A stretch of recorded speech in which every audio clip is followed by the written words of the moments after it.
What's good, peeps? It's your boy Eduard Todor. Now this video isn't about magic, but it's about a hobby I used to have when I was really young, and I still kind of play around with it every now and then. But yeah, I hope you enjoy. Zen Magnets.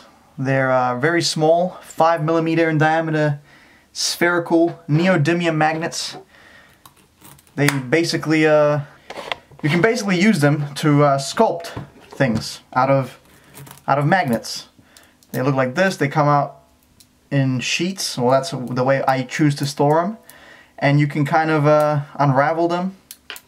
This is very awkward to film right now. I'm trying to get the angle. But you can unravel them and really create different things with them. Now, I was super into this when I was younger because the company that sells these Zen Magnets, they had like a little community going on. Now, this community, essentially, you could make your own creations. You could then basically submit your creations, and if they liked your creations or your photos or whatever you took, they would essentially take that, use it as advertising, and give you free magnets. And so, you know, I basically bought my first set and didn't buy any other set. I basically just, you know, got free sets from then on. So it became kind of like a little game for me, you know, being able to get these free sets. Now, I don't remember how to make much. This is one of the little structures that I used to make, just from memory. That was kind of the wrong way, but it's okay. Nope. I've lost my touch, boys. I've lost my touch. Let me retry that again. But basically, the interesting thing about these is in, I think, around 2012 or 2013. The American Safety Commission, I don't recall, CPSP, I think it's called, Commission of, I don't Consumer Product Safety or something like that, decided that these were too dangerous for the American population, and that they basically should be banned.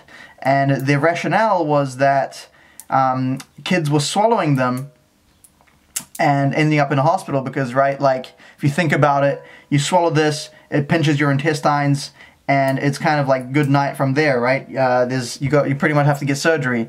So, most companies that were into this, there were many companies that would make this, and the reason why I chose, you know, Zen Magnets for my magnets is because they had the smallest discrepancy of diameter size. So basically they had the most accurate magnet size, which allowed you to make the most accurate big you know, shapes and all sorts of different things like that. And you know, when you're trying to do big sculptures, it kind of matters. Why am I connecting those two? I shouldn't be doing that. It kind of matters what your sizes are, because if they're irregular, then you're not gonna get a good size going on.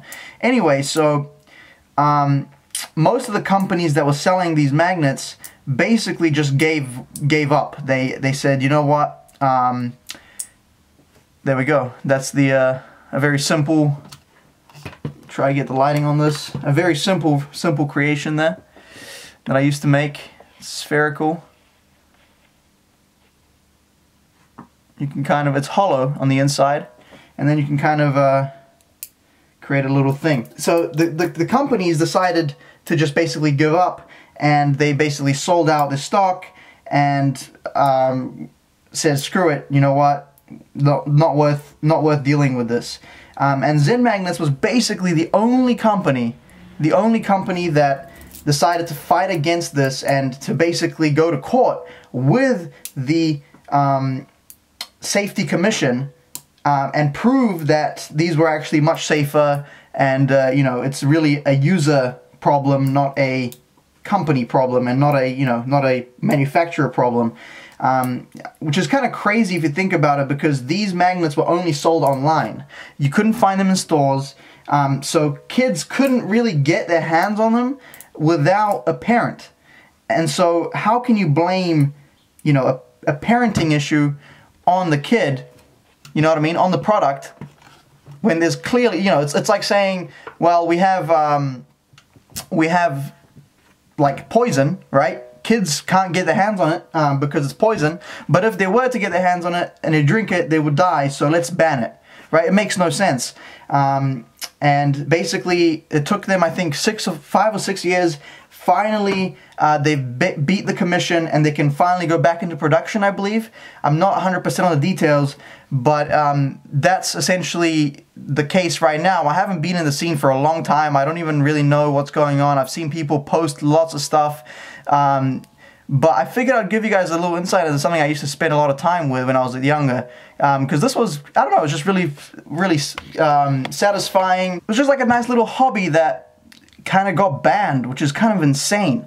Like, how can you ban this? This makes no sense. There's more kids that die from asphyxiation in the United States from balloons than from these things. So it just didn't make much sense to me. I'm trying to get I should probably change that to automatic. There we go. So it just didn't make much sense to me that they would ban them. I even wrote letters to the commission. I was all knee deep in this shit. So that's kind of interesting. But yeah, I mean, it's pretty crazy that they had to fight through that. I will put the links to the actual details and all the events down below. And this is not a sponsored video, but if you guys want to pick up some magnets like this and kind of play around and do things like this and do things like that, you know, you're more than welcome. Of course, when you have more magnets, you can do bigger things. You know, if you have heaps of magnets, you can do a lot of things, and it's quite satisfying, I'm not gonna lie. But yeah. Anyway, that's about it from me. If you enjoyed this video, please leave a like. It helps me a lot. Follow me on all social media platforms, Instagram, Facebook, Twitter. All the links are down below. And as always, matter of respect, much love, stay lit, and I'll see you in the next one.